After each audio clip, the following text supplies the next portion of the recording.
স্বরাষ্ট্রমন্ত্রী আছেন, মাননীয় প্রধানমন্ত্রী আছেন, আমি এখানে প্রশ্ন করি, আমি কি রক্ত ঝরিয়েছি? আমরা রক্ত ঝরিয়েছি বলে আপনারা আজকে সংসদে প্রধানমন্ত্রী স্বরাষ্ট্রমন্ত্রী হয়েছেন।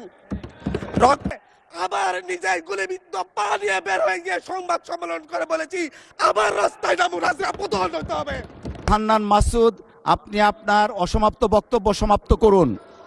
ধন্যবাদ মাননীয় স্পিকার। একটু ধৈর্য ধরেন, ওনার বক্তব্যটা শেষ হোক। আমি একটু বসেন, বক্তব্যটা শেষ হোক ওনার।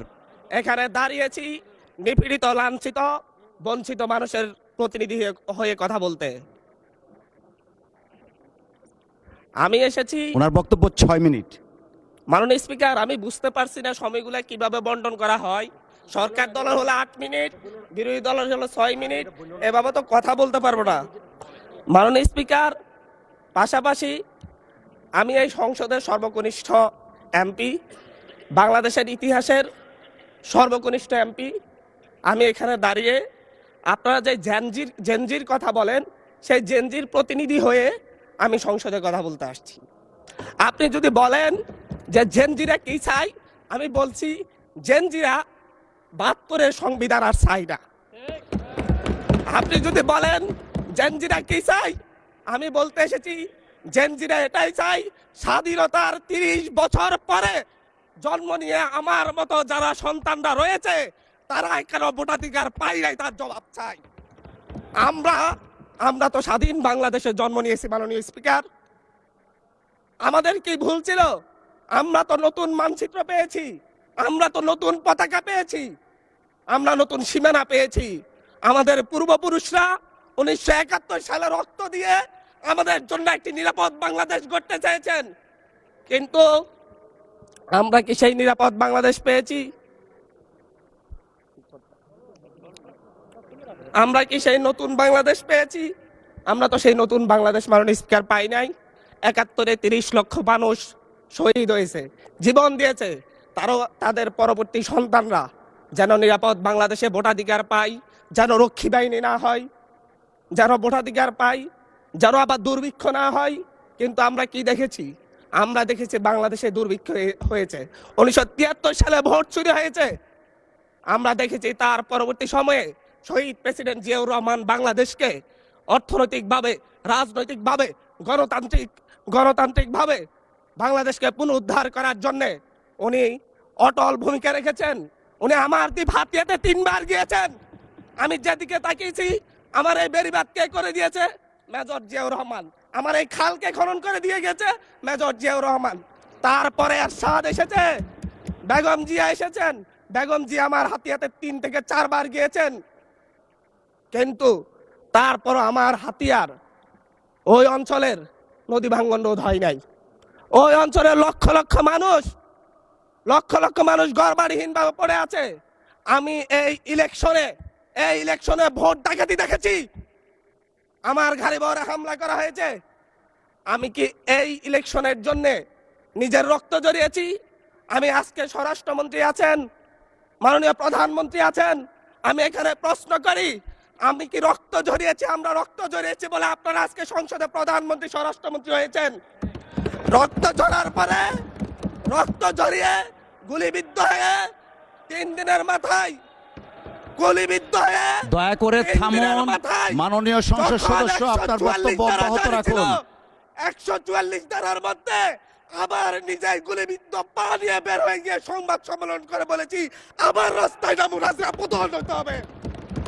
আমরা বলেছি নতুন বাংলাদেশ দিব। আমরা নতুন বাংলাদেশ আবার প্রতারণার রাজনীতি দেখতে চাই না, প্রবঞ্চনার রাজনীতি দেখতে চাই না। যেই গণভোটের পক্ষে আমাদের মাননীয় প্রধানমন্ত্রী প্রচারণা চালিয়েছেন, যে আদেশের পক্ষে মাননীয় সরকার দলীয় সংসদ সদস্যরা প্রচারণা চালিয়েছেন, আজকে এখানে এসে কেন এটা নিয়ে আবার দীর্ঘ আলোচনা হতে হবে? আমরা 90-এর গণঅভ্যুত্থানের কথা বলে যাই নাই।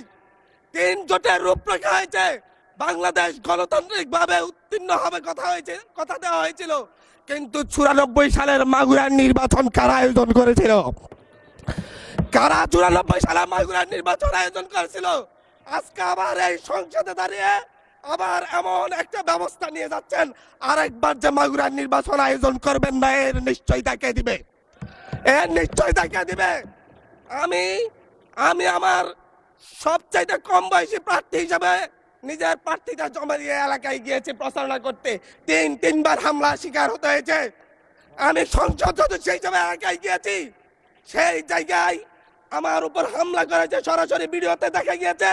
অস্ত্র নিয়ে, দেশীয় অস্ত্র নিয়ে আমাকে কোপাতে আসা হয়েছে। তারা কারা? ওরা তো তারাই যাদের প্রত্যেকের হাতে বিএনপি দলীয় নেতা কর্মীদের রক্ত লেগে আছে, প্রাণ লেগে আছে। এই বিশ্বাসঘাতকতা মাননীয় স্পিকার, এই রাষ্ট্র আর সইবে না, আপনারাও সইতে পারবেন না। বিশ্বাসঘাতকতার মূল্য এই দেশে আবার দিতে হবে আপনাদেরকে। আপনারা যারা আপনাদের ভাইদের রক্ত জড়িয়েছে, খুন করেছে, খুনের মামলা আছে, তাদেরকে আবার পুনর্বাসিত করে আমাদেরকে খুন করার জন্য লেলিয়ে দিচ্ছেন। চট্টগ্রাম থেকে এক সাংগঠনিক নেতাকে পাঠিয়েছে অস্ত্র সহ আমাদের লোকজনের উপর হামলা করতে। ভোটের দিন সকালবেলা থেকে প্রত্যেকটা ভোট কেন্দ্রে অস্ত্র দিয়ে মহড়া দিয়েছে। 30টা ভোট কেন্দ্রে এনসিপির প্রার্থী, বিএনপি দুজন বিদ্রোহী প্রার্থী সহ কারো এজেন্টকে ঢুকতে দেওয়া হয় নাই। এটার জন্য কি আমরা আমাদের রক্ত জড়িয়েছি? মাননীয় স্পিকার, ইলেকশনের একদিন পরে আমাকে আর 1 মিনিট বাড়িয়ে দিবেন মাননীয় স্পিকার, 1টা মিনিট। মাননীয় স্পিকার, ইলেকশনের পর দিন এক নারী অভিযোগ করেছেন, এক নিরীহ নারী, ওনাকে ধর্ষণ করা হয়েছে শুধুমাত্র শাপলাগড়িতে ভোট দেওয়ার কারণে। 1 ঘন্টার মধ্যে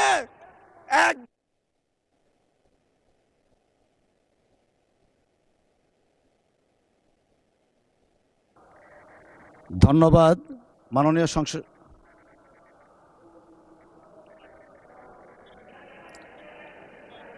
আচ্ছা ঠিক আছে, 1 মিনিটের মধ্যে সংক্ষিপ্ত শেষ করবেন, 1 মিনিট।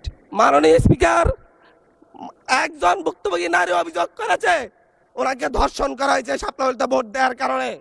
সার্কেল এসপি 1 ঘন্টার মধ্যে বলেছে এই ধরনের কোনো ঘটনা ঘটে নাই। আজকে 42 দিন পার হয়েছে, এখনো ডিএনএ রিপোর্ট আসে নাই। মামলা নিতে 3 দিন দেরি হয়েছে।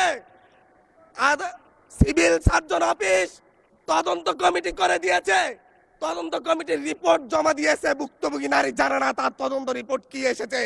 এই ভয়াবহ পরিবেশ তৈরি কারা করছে? আমার মনে হয় স্বরাষ্ট্রমন্ত্রী আইনের ব্যাখ্যা না দিয়ে, আইনমন্ত্রী আইনের ব্যাখ্যা দিবেন, স্বরাষ্ট্রমন্ত্রীর এসবে মনোযোগ দেওয়া দরকার। স্বরাষ্ট্রমন্ত্রীর মনোযোগ দেওয়া দরকার।